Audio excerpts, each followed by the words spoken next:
We will kill Trump. Tuzica Trump.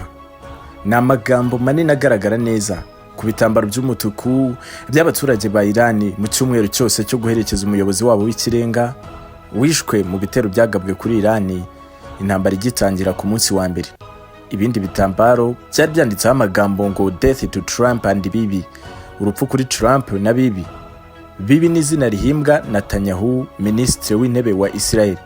Urebye amagambo azengurutsa n'abaturage basanzwe muri Irani, wagira ngo n'amagambo ya giturage nyine ku bantu bifitiye agahinda batewe n'igihe cy'icyunamo cyangwa se ikiriyo barimo, bakabigira nk'icyifuzo nyine.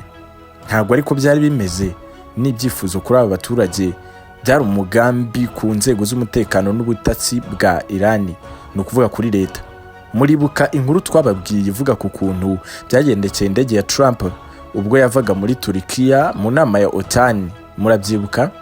Reka manze nsubiremo gato ukuntu iyi nkuru yavugaga ngo ku munsi wo kuva muri Turkiya asubira muri Leta Zunze Ubumwe za Amerika, Perezida Trump w'Abanyamerika yakoresheje indege isanzwe yarasanzwe akoresha izwi nka Air Force One, aho gukoresha indege yari yahawe na Qatar kandi yari yakoresheje n'ubundi ajya muri Turkiya.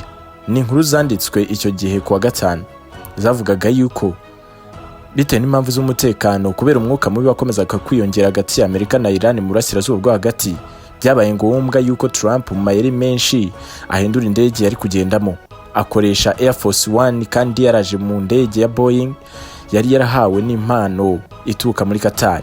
Iyi ndege nshya yahawe na Qatar byagendekeye bite kugira ngo ataba ari yakoresha mu gihe cy'urugendo kiva muri Turkiya kigana Heathrow mu Bwongereza?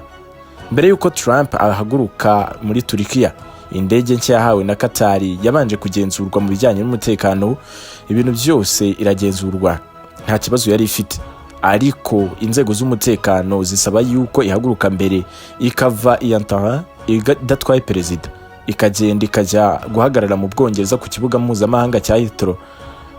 Ahangaha naho ntiyatinze, yarahavuye ihita ijya ku kibuga cy'indege cy'ingabo zirwanira mu kirere mu Bwongereza cya Hall. Ahangaha yahaguye ariko irinzwe n'ingabo z'Abanyamerika zifite ibirindiro. Ahangaha byavuzwe yuko impamvu yagiye kwagwa ngo yari ukugira ngo isurwe n'abasirikare b'Abanyamerika barwanira mu kirere bayigiraho amakuru. Ntago byari byo. Tera kabaye urwego rw'ibanga rushinzwe umutekano w'abantu bakomeye muri Amerika, Secret Service, ngo rwari rwagize impungenge yuko perezida yagenda muri indege nshya igihe cyose Amerika, igisirikare cya Amerika kitari cyagenzura neza uko ibitero bya Iran bimeze muri iyo minsi. Urugendo rwo kuva muri Turkiya bajya mu Bwongereza rwacaga mu cyerekezo kirimo ibyago yuko ibisasu bishobora kuba byaturuka muri Iran bigahitana indege ya Trump, umutegetsi akabisigamo ubuzima. Ubwirinzi n'ikoranabuhanga bihambaye ntibari babyizeye kuri indege bahawe na Qatar.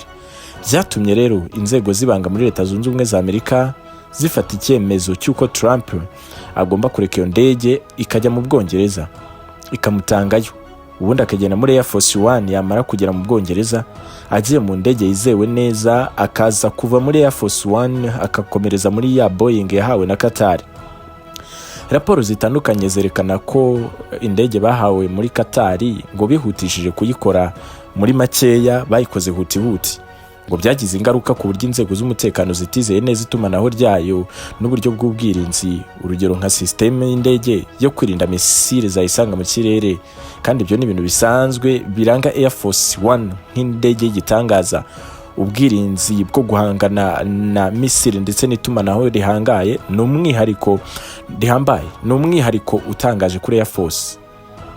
Iyi ndege bahaye Amerika ivuye muri Qatar ntabwo biteye ku bintu by'ingenzi nk'ibi ngibi, nubwo ari indege nziza. Ikibigaragaza ngo ni uko gutwara byatwaye umwaka gukora iyi ndege, mu gihe nk'indege ebyiri za Air Force One zizajya mu kazi mu 2028, perezida wa Amerika akazikoresha zo ngo zigomba gutunganywa mu gihe cy'imyaka 4. Kubwizo mpungenge z'umutekano ari mu kirere hafi y'uburasirazuba bwo hagati ndetse na Iran avuye muri Turkiya, Trump n'inzego zibanga bahisemo kuva muri Turkiya muri ya ndege ishaje, baragenda bafata Ubwongereza, babona gusubira muri ya ndege bahawe na Qatar bava mu Bwongereza bajya muri Leta Zunze Ubumwe za Amerika. Inzego zibanga za Israel ambasade zasohoye amakuru avuga yuko impungenge za Trump ngo zari zifite ishingiro. Iran ngo yari yapanze kwirenza Trump ngo kandi ganura indege ye mu kirere cya Turkiya kubera ko iki gihugu cyaberagamo inama ya OTAN ubundi cyegeranye na Iran. Turacyakomeje ariko noneho aho bigeze ndagusaba gukora subscribe urakaza neza kuri Mateka TV aho tubagezaho amakuru agiye atandukanye. Wiferwa n'abantu wijya hatari amakuru. Aha makuru nahangaha kuri Mateka TV. Kora subscribe, ukore na like kandi ushiringe no ku nshuti zawe kugira ngo tubashe gukomeza tugendaho amakuru agiye atandukanye. Abatuzi neza bakomeza kugenda badukurikirana. Ubishaka wanadufollowinga kuri TikTok, WhatsApp ndetse na Instagram nk'ibisanzwe. Reka dukomeze. Israeli yasangije Leta Zunze Ubumwe za Amerika amakuru y'ubutasi agaragaza yuko hari umugambi mushya wa Iran wo gushaka kwica President Donald Trump. Ryatangajwe n'ibindi binyamakuru byo muri Amerika nka The Wall Street Channel. Inkuru zitangira gukwirakwira no kuba kimomo. Abantu bazi by'aya makuru babwiye imikuru bigiye bitandukanye ko ubutasi bwa Amerika bwerekanye ko ngo umugambi wari wateguwe mu buryo bunoze neza ko bagomba kwihorera bakica Perezida wa Amerika ndetse bakabikorera mu kirere cy'uburasirazuba hagati. Icyakora iyo nkuru ntiyasobanuye neza ayo makuru yagejejwe ku nzego z'ibanga za Amerika gusa ngo yatanzwe bwa mbere na ambasade. Wall Street Channel yongeye gutangaza ko mu 2020 Leta Zunze Ubumwe za Amerika ngo igiye bicaga Soleimani ngo wayoboraga umutwe wa Air Force mu ngabo z'impinduramatwara wakoreraga muri Iraq. N'ubundi icyo gihe ngo Iran ngo yakomeje gupanga umugambi kandi bikora ku mugaragaro ko n'ubundi igomba kwivugana Perezida Trump wari ku butegetsi muri manda ye ya mbere.